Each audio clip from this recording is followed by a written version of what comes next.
I used to think betrayal was the worst pain imaginable, until I realized I'd become the betrayer. It didn't happen all at once. It happened the moment I stopped caring who got hurt, as long as it wasn't me. I was 32 when the woman I thought I'd spend the rest of my life with, my fiancée, Sarah, asked for a break so she could revisit things with her cheating ex. At that point, my life was steady. Predictable, even. I had a house, my house, that I bought years before I ever met Sarah. 3 bedrooms, nice neighborhood, the kind of place you could build a future in. I'd saved for it, plus used part of an inheritance from my grandparents. Sarah moved in 2 years into our relationship, and we'd been engaged for about a year. 4 years together total. Things were good, or at least I thought they were. She helped with groceries and utilities, but the property was mine, and that was never an issue between us.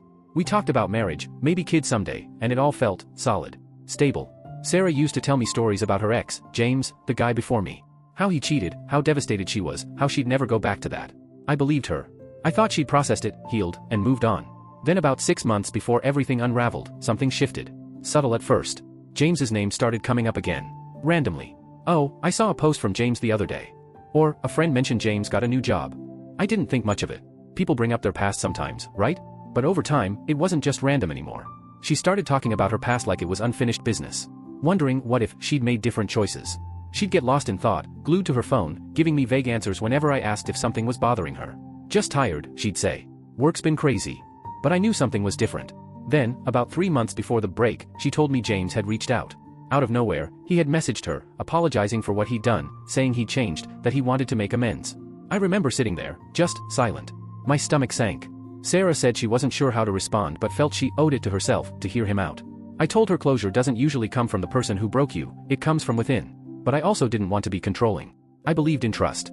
I told myself, if I start forbidding things, what kind of relationship is that? But the contact didn't stop there. Over the next few weeks, she was on her phone constantly, texting, taking calls, sometimes stepping outside to get better signal. I wasn't stupid. I finally asked what was going on, and she admitted they'd been talking pretty regularly. According to her, James had changed. He'd grown. He regretted everything.